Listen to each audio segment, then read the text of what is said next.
Okay, and we'll wait till 1, and hopefully he'll be here on. He was right behind me, so he just might not know where it's at. Oh. I gave him the exact address. Okay. I did too, but I couldn't. I was driving around out there like. Well, thank God my phone died in front of the paper thing. And we're gonna have to get another chair in here for him. Let's get a chair in there with Scott, maybe. Can you Make get him out? sound the ball. I did. Yeah, there you go. Okay. Hopefully, over there. So how you doing?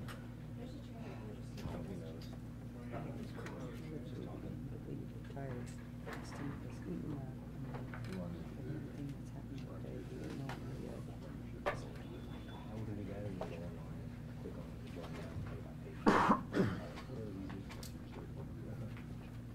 Was that a bearded fellow that just walked in? No. Amory. Jeez. Stammery. Yeah. And I'm sorry, we didn't get to catch your name, ma'am. Megan Dedman. Yeah, can you spell it? MEGANDEDMON. Okay, all right.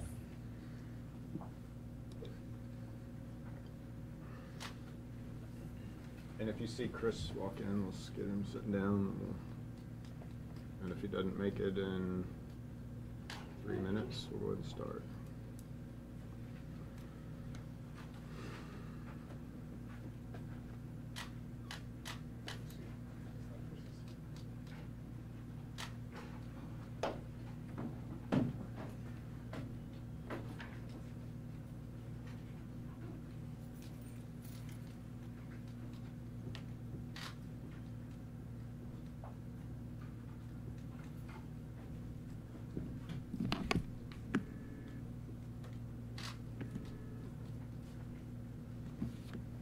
phones are off, right?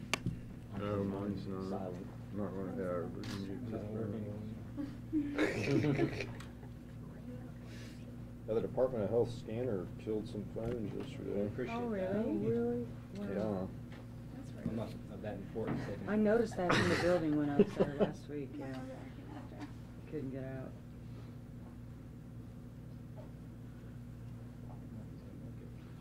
Minute and a half, and then we'll go. Is that what you guys have 1 o'clock yet? I have read up one now, but I could be off. Okay, we'll give him 15 more minutes. We're waiting on Chris Mo. I mean, 15 more seconds, or a minute, 15 seconds. We're waiting on Chris Mo, Uncle Grumpy, who I'm sure will have some things to say, but.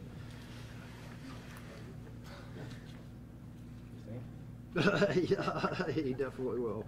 You see his post this morning? No, Video. no. All you could hear in the background were birds chirping. It sounded like so cool. I wanted to know where he was and hang out with him for a little bit. Make sure you guys talk really loud. Everybody's saying they can't hear. Okay. Well, we were trying to be quiet, you know, we're telling secrets. Yeah. No, I'm saying when Can- it starts, make sure you talk really loud for us, please. Okay. We're already live streaming We're over already there? live. We've got 60 people watching. Oh, great. Hola. Don't have to worry about that with Mo. He's got a good voice. Yeah, that's true. That's true. His voice carries quite well. I just have to Is come in big late. bearded man? Yeah. Someone matching that Oh, description. he did make it. Oh, good. He made it.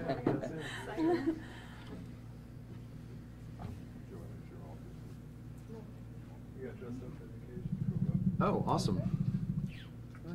What? He said he got dressed up for the occasion, so Oh, he maybe. I thought that's what took you so long. That's funny. Gotta get out of those leathers, it's hard. In the We're summertime. waiting on you, brother. Are you waiting on me? Yeah, come on around. Sorry about that, guys.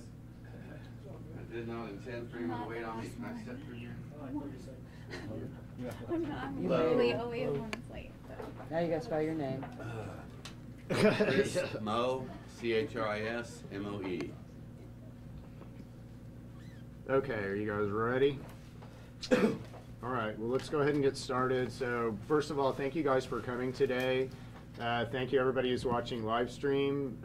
We have a number of individuals represented around the table here. They really all represent different interests and factions of the cannabis community here in Oklahoma. So we have some things that we really want to discuss today. Several items, but obviously the most important is what happened at the Oklahoma State Department of Health yesterday. And I would say in a similar way that I feel like my civil rights were violated by Sheriff Walton in Claremore. Our civil rights as Oklahomans were violated by the Oklahoma State Department of Health yesterday in that meeting. We have been working in good faith with the Department of Health really for the last couple of weeks. We've been working very hard on trying to get these regulations right.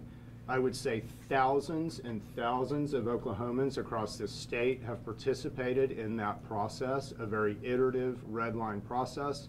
And yesterday, the Department of Health, the Board of Directors, just literally spit in our face. So we're not very happy about that right now.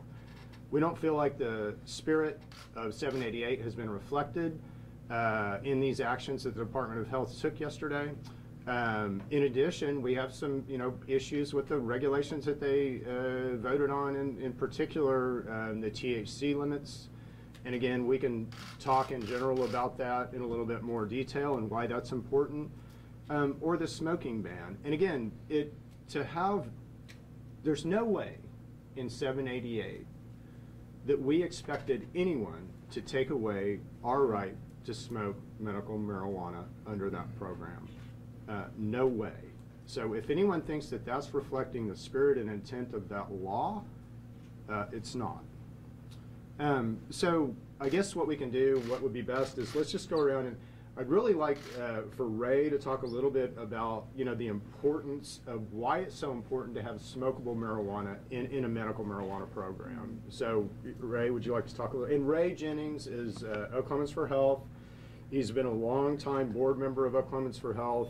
He's been working on this since 2015, I believe. Absolutely dedicated member of the cannabis community and a cancer survivor and patient.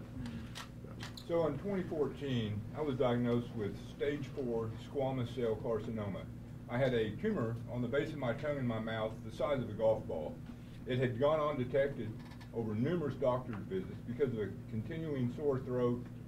Sometimes it was just irritating, sometimes it was strep throat for 2 years. When they finally diagnosed it, it was, two doctors came in and set my wife and myself down and said, "We're sorry, it's spread, it's gone too far.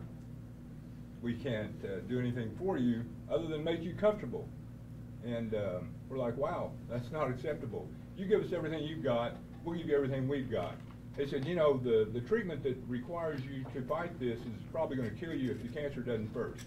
I mean, that was our day. Never forget that day.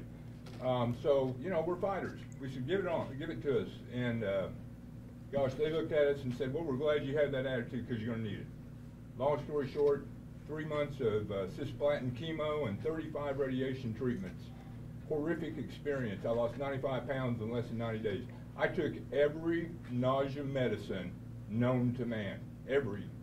Intravenously, pills, cream, you name it, I took it. None of it worked. That's what kills people when they're fighting and having to take chemo, is your body is so depleted of protein and nutrients that it needs to survive. You can't hold anything in because you're continuously vomiting. I had a feeding tube sticking out of my chest that my wife would pump fluids in every day, numerous times a day. I couldn't eat or drink anything because I was burned so bad from the treatment, and it was just a terrible experience. My sons, my youngest son, who was going to the University of Colorado, my oldest son, who works in Colorado, we were fortunate. We had the means, which a lot of people don't. We had a home in Colorado. So, I was totally anti-drug, no drugs, didn't believe in it. I thought if you were smoking pot, you were a loser. That's what I thought, all my life. And they begged me to try marijuana, begged me, and I said no. They stood beside my bed crying, begging me, "Dad, you're dying. What do you have to lose?" And I was dying. And I finally relented and said, okay, I'll try it. And let me tell you something. I smoked a little bit out of a pipe. Within minutes, I felt my whole body calm down. Now, if I had to do an edible or whatever form to take it in besides smoking, it would have never worked for me. Once I realized that worked, it turned out, an oh-ho moment. I was like, oh, wow, there's something to this. So then, we go to Colorado, we get CBD oil with THC. Speaking of THC, these limits are unacceptable. My oil, in which if you talk to most people that's experienced this, they'll probably tell you the same story. I started out on 5 milligram THC CBD oil, and then the next 3 days after that I went to 10. The 3 days after that I went to 20%. The 3 days after that I went to 30%, on up to 55% THC. This was over a 4-week period. That's why I'm here today. Without that, I would be dead, no doubt, and I've had numerous doctors tell me that, which I will gladly have them go talk to the Oklahoma Medical Association. I'm sure they would for me. So this nonsense about not being able to smoke, I understand. For me to smoke, it was like, what? You want me to smoke something? Are you crazy? I'm dying of cancer. No way I'm going to smoke. But let me tell you something. If I didn't smoke, I would not be here today. So smoking, to take that out, is a non-starter. No way can we afford to do that. And we cannot limit the THC count or percentage in this product. Yeah. So the point of this is that there's certain things I think that we deemed, you know, as Oklahomans for Health and as the sort of combined cannabis community is livable, right? That the Oklahoma State Department of Health was rolling out, and it literally just crossed the line yesterday. I mean, it's just too much. It's, you know, the program that was rolled out yesterday does not resemble 788. You know, it's an interesting medical marijuana program, and it's something that we can begin to develop business infrastructure under, I think, which is important. So it is valuable in some way. But it's not 788, and it's not what we put forth, and it's not what the people of Oklahoma voted for. So we need to get that right. And if that takes doing it legally, then we'll do it legally. And we certainly are looking at legal options. And if you look at what happened in that meeting yesterday, you had board members, first of all, something that's out for public comment, all right? And everybody understands that, right? So it's out for public comment. Then you had that public comment close, so we could no longer comment on anything that they were doing. And then you had board members introduce at a board meeting major changes to regulation. Now, why do we have open records laws? Why do we have open meeting laws? Is it not to protect from that very same thing? Is it not to protect from screwing you over at the board meeting at the last minute? And that's exactly what happened to us. Exactly what happened to us. And if the Oklahoma State Department of Health, or, you know, their board, whoever's behind this, thinks that we're going to take this, that is wrong thinking. So what are we going to do about it?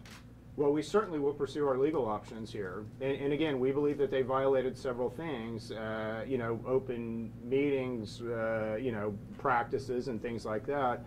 Clearly, you had board members go against the advice of their general counsel. Their general counsel was in that physical board meeting telling them not to basically vote positively on these changes, and they did it anyway. So where's that coming from? You know, who's behind that? You think these guys just showed up and decided that they'd introduce this stuff yesterday? I don't think so. So we're going to get to the bottom of this, too. But anyway, Norma, would you like to say anything? Hi, my name is Norma Sapp. I've been fighting this cannabis war for 29 years. I would like everybody to know that we, the people in Cleveland County, where I'm from, in Norman proper, voted 99% yes. That is a dictate. And for them to rip this out from under us like they did yesterday in the health department, we did not ask for that. We asked for, in the document 788, we said reasonable regulations. Those are not reasonable. And we, the people, spoke June 26th. We didn't ask them for permission. We told them what we are going to do. We now want to implement that. We are not their subjects. They are not our overlords. And that's really all I wanted to say. 507,000 of us, over 507,000 of us, who's been working on this for years. You know, this was a great thing we did for Oklahoma and for democracy. You know, two guys sat here and wrote a state question put it before the people, organized volunteers, motivated the volunteers, and we did it. And then to come back and say, oh, well, gosh, we're sorry, but that's not how it's going to be. And as Chip said, they didn't follow Robert's Rules of Order. They didn't even know what Robert's Rules of Order was.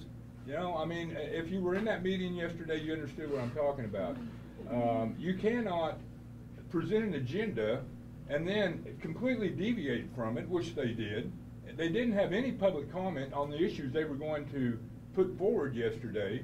It was a total surprise, just because the OMA stood up yesterday and said, this is terrible, we can't be for this, which, by the way, were some of the largest contributors on the no side. Conflict of interest? I think so. Where does your care for medical versus your own personal agenda cross the line? You know, ethics would be a good thing they need to look up the definition on. You know, I'm very passionate about this. I need this. But the bottom line, there's thousands of people out there that need this as well. Yeah. Chance, you want to? Yeah, thank you for that. I think it's important to communicate that Oklahoma Cannabis Trade Association, in conjunction with Oklahomans for Health and various other activist groups, owe it to the people, the 507,000 people that showed up to vote yes on State Question 788. They knew what they were voting for, so no disrespect to anybody that claims they didn't. That's not the case. You do not outweigh the will of the people, especially in those amounts of numbers. So I think going forward, that needs to be, you know, in the back of everybody's minds, whether you're making these regulations, you voted on these regulations. The rule of law in our nation is democracy, and the democracy is not being upheld right now. Yeah, and just to add to that a little bit, 43,000 people voted for 788 that did not vote for a governor's candidate, that did not vote for any other political candidate. Now, the pundits will tell you that those people will never vote again. I'll tell you that they're wrong. And you don't think we're going to target races in November? Ask Senator Yen what we can do when we want to do something. Absolutely. So we'll top down this, and don't think we won't. Yep. Chris, you want to say anything? Sure, yeah, I'd like to say, as he just implied there, this starts at the top. We have to go after the governor's chair. Whoever wants to be the next governor needs to come to us and work this out, because unfortunately they showed us yesterday that it doesn't matter what we want, and as long as the people at the top think that they can get away with this, then they're going to. So we get the governor's spot with the right person, with somebody who actually believes that medical cannabis is real, not this draconian thing they came out with yesterday, and then the people of Oklahoma can start to live. Because right now people are dying because of the decisions they made yesterday. And the longer they hold their ground, the longer they hold this up, the more people die. So everybody that dies that could be treated with cannabis from now until we get this moving is on their heads. It is literally on their heads, because they're really dying. It's not a figure of speech. So, I mean, that's it. It starts at the top. We have to go after the governor's seat. And again, you know, if we delay this unduly, we put in the law a quick ticker. We did that for a reason, because we do have patients suffering, and we understood that other states have jacked around and taken their time in implementing these things. That's why we put the ticker in. We will throw the absolute book at the state of Oklahoma, at the Oklahoma State Department of Health, the Oklahoma legislature. We will absolutely throw the book at them with class action lawsuits on behalf of patients. We won't be railroaded. We just won the day with a state question. We simply want our state question implemented and properly regulated. And if that's too much to ask, well, you know, gee, I mean, do we really live in America anymore? So we need to get this right. Scott, you want to say anything? Hello, everybody. Let's make this nice and simple. I'm an Indian, and we've been smoking for a long time with our prayers. So taking away smoking is just, yeah, that's ludicrous. To think that somebody else shouldn't have the right to smoke. We smoke in Oklahoma anyway, so why are you going to try to take it away from patients? I mean, you don't need a card to go in and buy a pack of cigarettes and smoke it wherever you want in public. That's the general rule in Oklahoma. So to take that away from patients is kind of cruel, because it is instant relief. It's not something where you got to wait for like an edible anywhere from an hour and a half to 2 hours. So I think that's wrong. There's a lot wrong in there, but I think it'll get rectified one way or the other. Yeah, and you know, this thing about a pharmacist, so when you do this with a Schedule I drug, you're basically saying, we're going to force a pharmacist to prescribe heroin. I mean, that's basically what they just said yesterday, all right? Because you're putting a pharmacist in a position where he has to prescribe or recommend a Schedule I drug.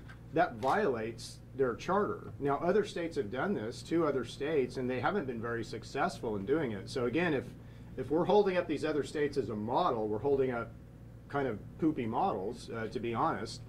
So again, if we, you know, that's just ridiculous. It's just, and think about the burden on a dispensary owner. Okay, so now you have to have somebody, a pharmacist, on site at your dispensary all the time that you're operating 16 hours a day.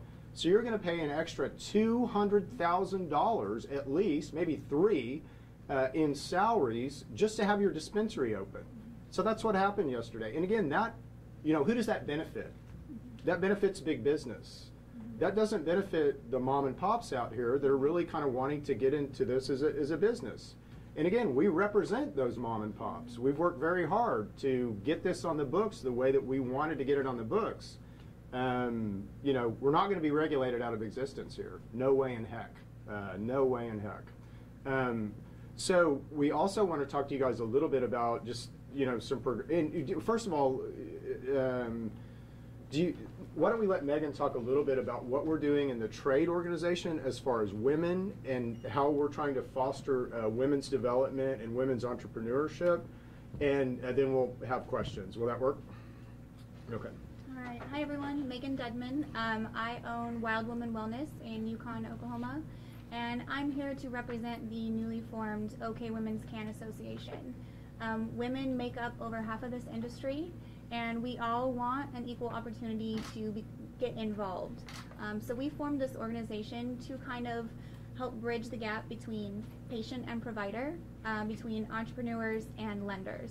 So we hope to really encourage women to get involved in this industry, to join the fight, to speak up. There's a place for everyone, and we truly believe as an organization that when we encourage and support one another, everyone succeeds. So I think Oklahoma has some of the best people, and we want everyone to rally together and fight. So join our movement, no matter who you are. We need everyone to join in on this. Cool, thank you. And you guys may not know this or not, but if you look at how minorities and women are represented in industry, there's no better industry than the cannabis industry for representation of females and minorities. So it absolutely is a place where the disenfranchised can flourish, I guess, for lack of a better word, you know, and are. So Megan and Cynthia and, you know, other women within the trade organization and Joanna are really doing a good job of building this infrastructure where women can enter into the cannabis business and develop and grow as entrepreneurs with support. So, yeah. All right, do you guys have any, Joanna, do you want to say anything? I think you hit the nail on the head. I think that the industry does provide a lot of equal footing in a way that is unprecedented. And I think some of the decisions made yesterday and some of the left field stuff that happened is going to definitely, it served itself up for litigation, and that's very concerning, obviously, to people who hoped that 788 was a door opener and not a door closer like this was yesterday. So it's very interesting to see how the final stages of the rulemaking will be navigated from our perspective, for sure. Yeah, thank you. And one thing that, you know, a lot of people have, I've been getting a lot of calls, obviously, and I'm sure we all have, but, you know, one of the things that's being expressed here is, well, they're trying to, you know, bait you guys into a special session. well, okay, you know, if that's what it takes, and we don't want to go that route. Again, we just passed a law. We don't need lawmakers to mess with our law. We just need proper regulation. But we're not scared of anything. So if we need to do that, we need to do that, and we'll do that. I certainly look forward to the political battle because, again, more people voted for this than voted for the last governor. So it's real simple. We get to pick the next governor, and here we come. We're going to do it. We are going to pick the next governor. And yesterday reaffirmed our need to do that. And we'll target legislative races. Don't think we won't. And we'll target Senate races. And don't think we won't be successful. We already have been. So, out of the 507,000, if we just took the 43,000 that Chip mentioned earlier that didn't vote for anything else, they were so motivated, they got out not on this was a midterm. It wasn't even a midterm. It was a primary. Those people are motivated. I wonder how many politicians would like to know that Chip Paul and Oklahomans for Health can say, I can get you 43,000 votes. Forget the 100 or 507,000, just 43. I guarantee you we'll get a lot more than that. People are very upset. People are, the whole range of emotions. They're depressed. They're mad. They're angry. They're bewildered from the standpoint that they were talking about getting into a small mom and pop business, and now because of these silly regulations, which have nothing to do with our health and well-being, it all has to do with their, their bias toward this God-given plant that cannot be denied that helps everybody that takes it. Bottom line, they have no science to prove that it's a gateway drug. They have no science to prove that it's highly addictive. No one's ever died from cannabis. Zero. Cannabis flushes through your body 100%. Unlike alcohol, which has 114 things that it does to your body negative. Some are short-term, some are long-term. And smoking cigarettes. Where is the health department on all these issues? How come they don't stand up and say, no more liquor, no more cigarettes? If you really care, come on, don't be a hypocrite. Jump out there and do the right thing. Get out of my way. Let me have the medicine I need that's been around for over 3,000 years. Yeah, and it just, you can, I would say, and I'll just, for what it's worth, anytime something happens in marijuana in Oklahoma, all of our phones ring. I would say I certainly had more angst expressed to me yesterday than I have ever heard by 10. So I don't know what you guys experienced, but we had a phenomenal amount of calls coming in to Wild Woman Wellness asking, where can we sign these petitions? Yeah. So I was at Green the Vote yesterday as far as the new petitions go, and it was the busiest. They were overrun with people wanting new petitions, wanting to know where to sign. I got to tell you, they just handed all the signatures needed to get those things on the ballot with what they did yesterday. They really did. Yeah. So do you guys have any questions for us? Ray, when you were taking medical marijuana for the first time, were you not able to swallow an edible or Absolutely a pill? not. Could not eat or swallow. Couldn't drink. My mouth was, and to this day, I suffer profoundly and will for the rest of my life from the effects of chemo and radiation. This right here is called chemo flap. What a nice word, chemo flap. I walk around with chemo flap on my neck. This growth is as big on the inside as it is on the outside. I've had to have part of my tongue cut so I don't enunciate as well as I used to. I can't swallow like I should. I get food lodged in my throat. That can be very serious at times. Hearing, half of my hearing is gone. Eyesight. I have no taste buds.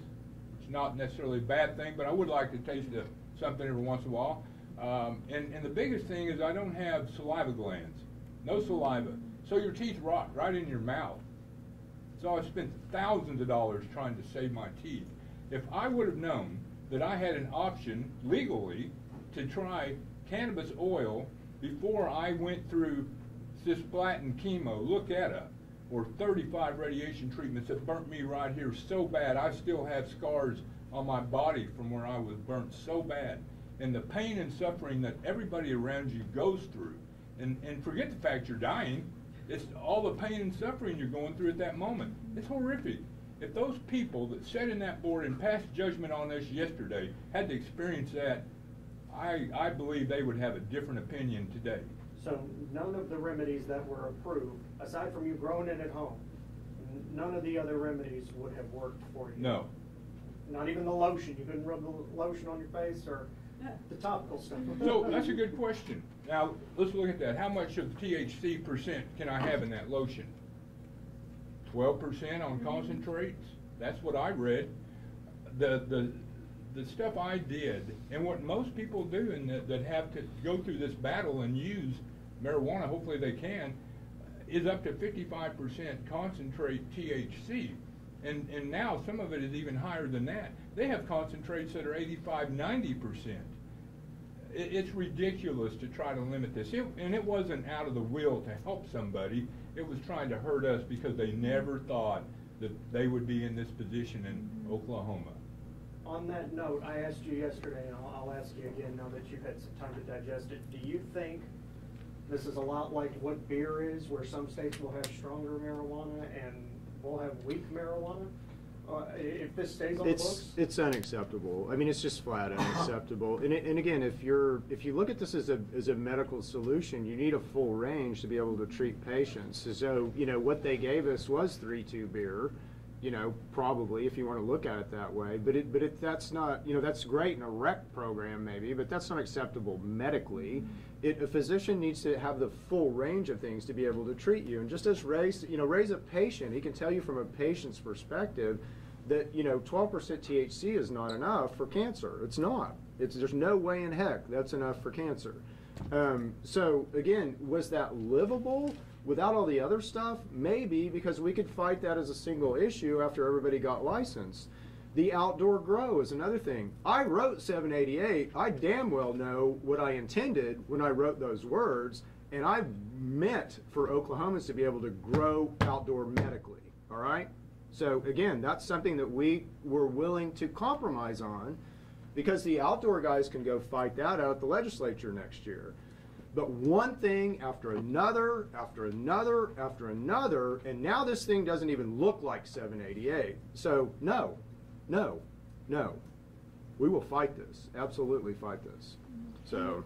Can the Board of Health really be trusted to make this right, given what happened yesterday and how even the floor leader was unaware of what was going to happen? I generally trust people, you know, so, and I think generally we around this table would hope, you know, that there are cogent, logical, you know, clear thinking people at the Oklahoma State Department of Health and the board there that can work this out. Again, that's where we put it. We're under emergency rules. We have a program that doesn't look like 788 now. Maybe we can get it to look like 788.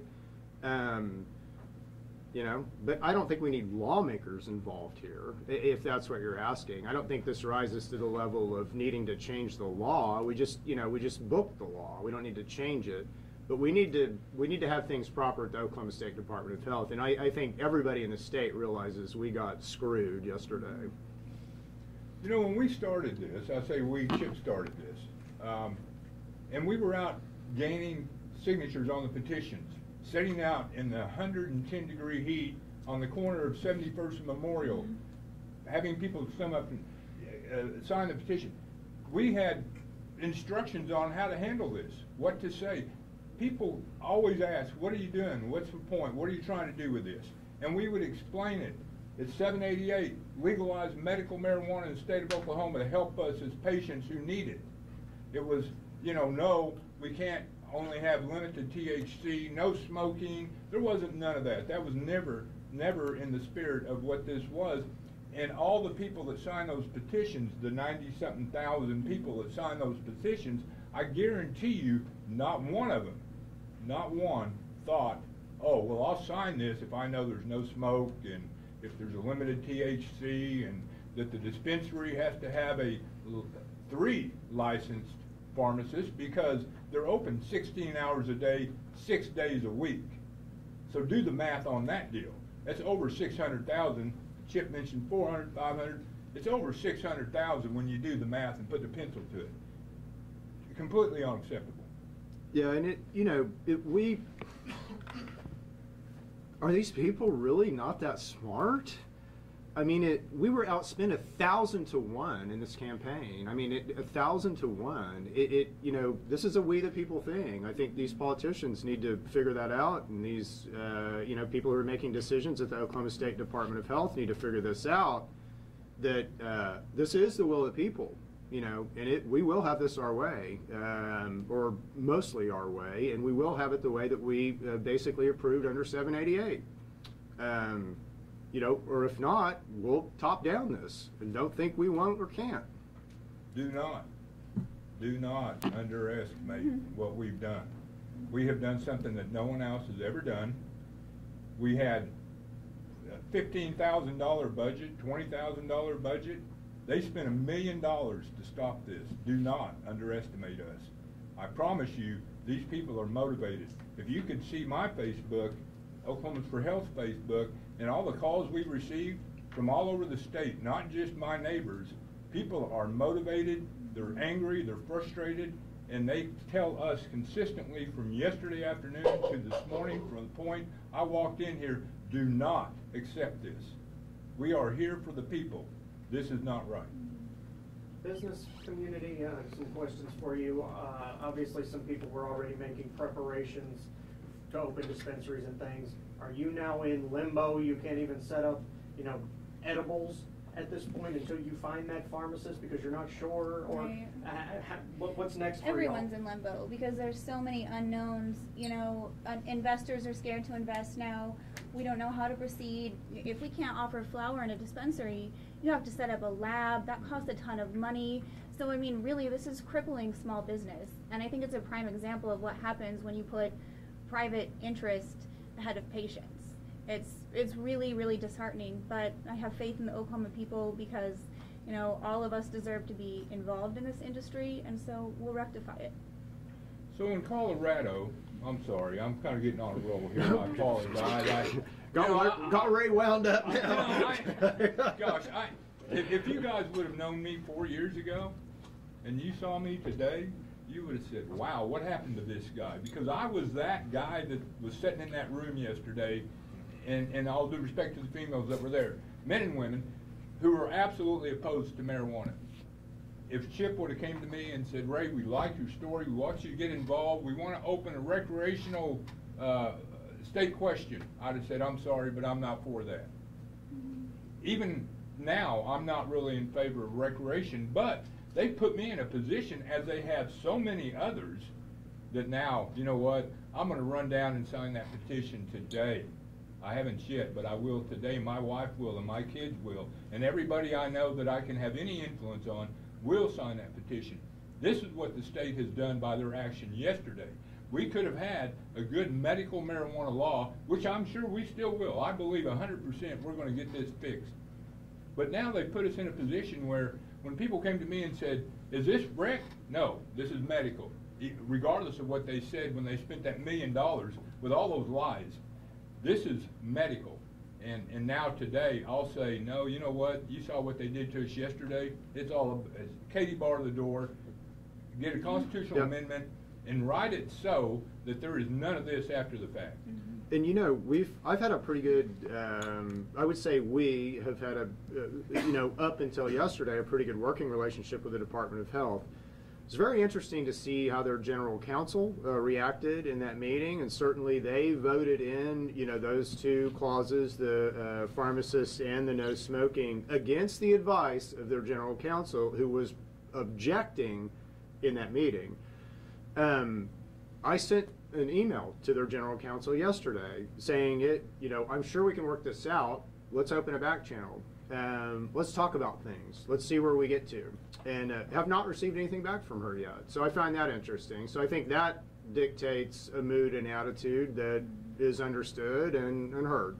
So here you have a person that had honestly and openly negotiated with these people to come to a compromise and try to be a voice for all interest on both sides.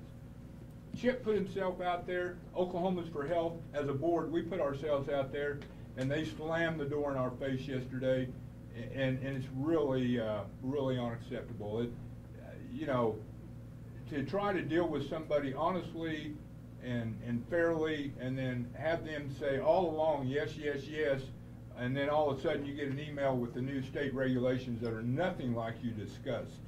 Yeah, it's not right. Did you guys know that THC thing wasn't even in the 617 draft from the Oklahoma State Department of Health? So the 617 draft was pretty close, looked really good, and then it got progressively worse and worse and worse and worse until we got the board meeting yesterday.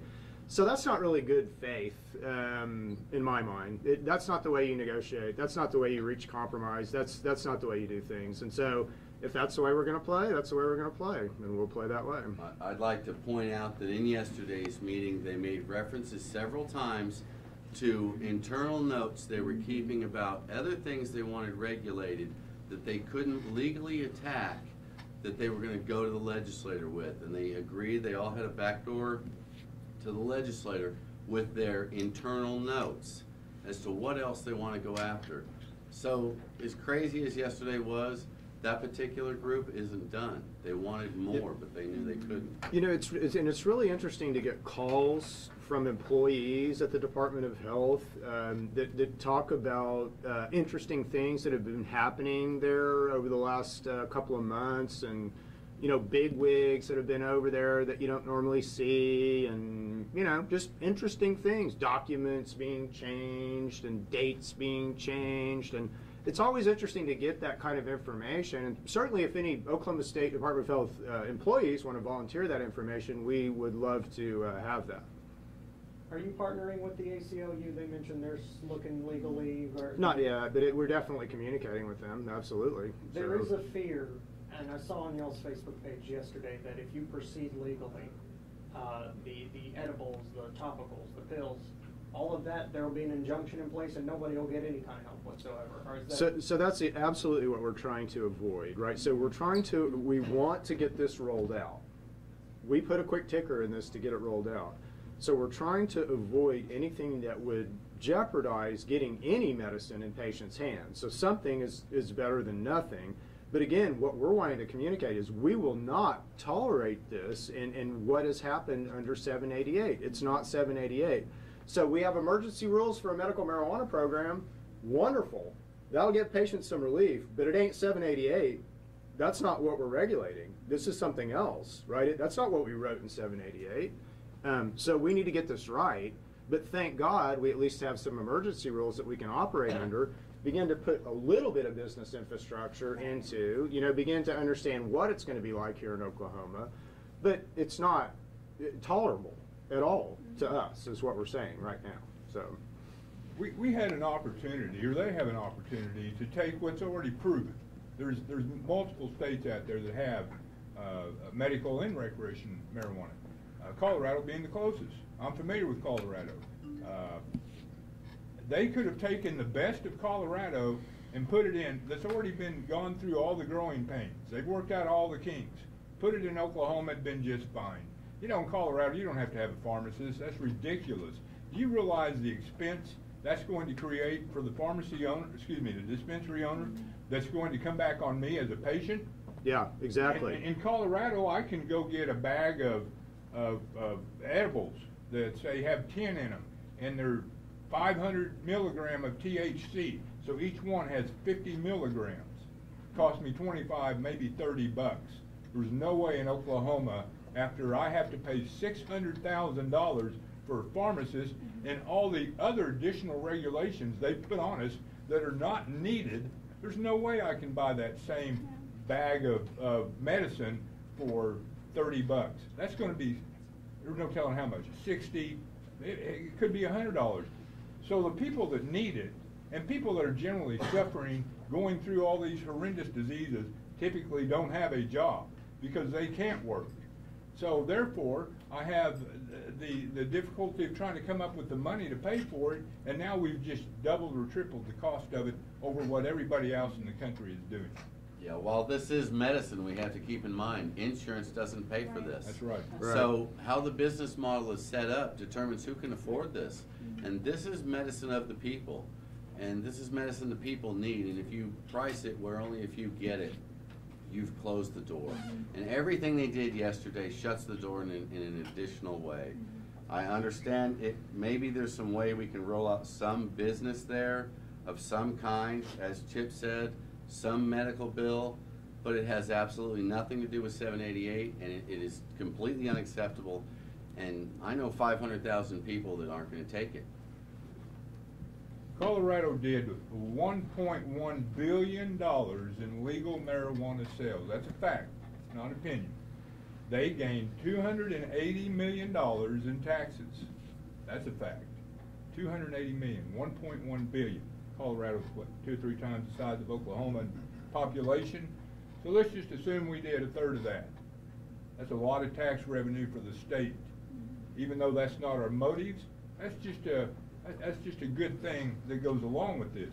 And then when you look at the jobs that this industry creates, they don't pay $8 an hour. They pay $13, $14, $15 an hour starting out. Dispensary managers make $60,000 to $75,000 a year. A good grower that can manage a grow house, $125,000 a year. This is not a low-paying, fast chain restaurant that you make $8 an hour, hopefully.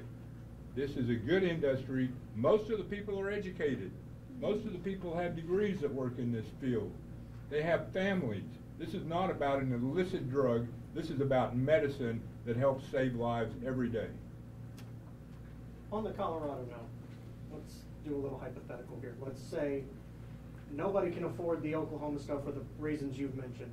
Do you envision people going to Colorado, and if they get pulled over, say, I got this here. It's legal here for me to have this, so yeah, I mean, it's just money leaving, essentially. Yes, absolutely. I mean, again, you create a situation where if you have a product here that is 3 times as expensive as it is in Colorado, that you're going to create a situation where you have people going to probably Colorado and getting it, and then driving with it, which is unacceptable. You also, and again, everything that they did yesterday creates more black market. More black market. Okay, so we think we're trying to fix things here. That is not the case. We absolutely, what they did yesterday creates more potential and opportunity for black market. Yeah, I would like to say on that instance, I don't know if everybody's aware of this, but currently you can buy medical grade cannabis in Oklahoma for cheaper than you can in a dispensary in a legal state. Because right now they're dumping all their illegal product in Oklahoma while we wrestle over this. And it's going to continue to be that way because people are going to find some way, some are anyway, to try and save themselves no matter what the state does. And that is going to feed the black market. We all want to crush the black market. We don't want that in Oklahoma. That's not what this is about. But the more restrictions you put on it, the more that flourishes. And right now it's cheaper here than anywhere else in the country. And number 1 state for incarceration. Number 1. Yeah. By far. That's a really good goal to have. We're number 1.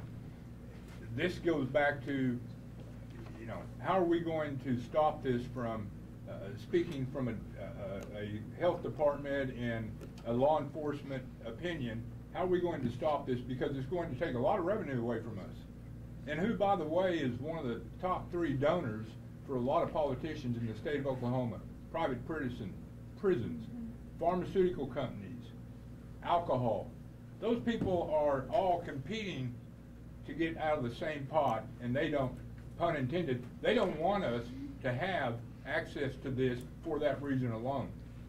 Yeah. You guys all still believe we live in a republic, don't you?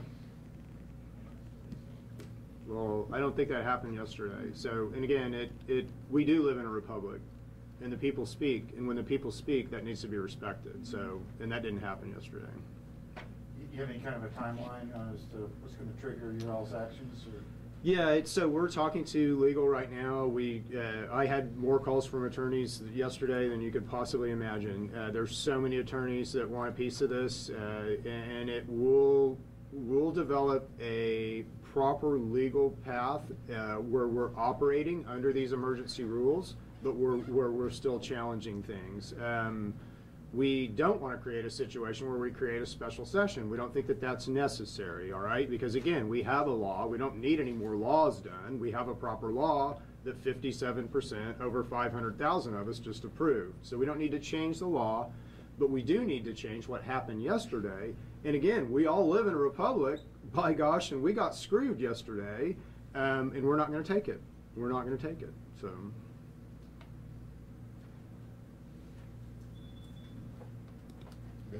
Anything else? All right, thank you guys. Thank you so much. And again, you guys are, you protect we the people, and I'm very glad that you're here today. And I just thank you very much for being here. So Thank you all. yeah. Fourth wave, baby.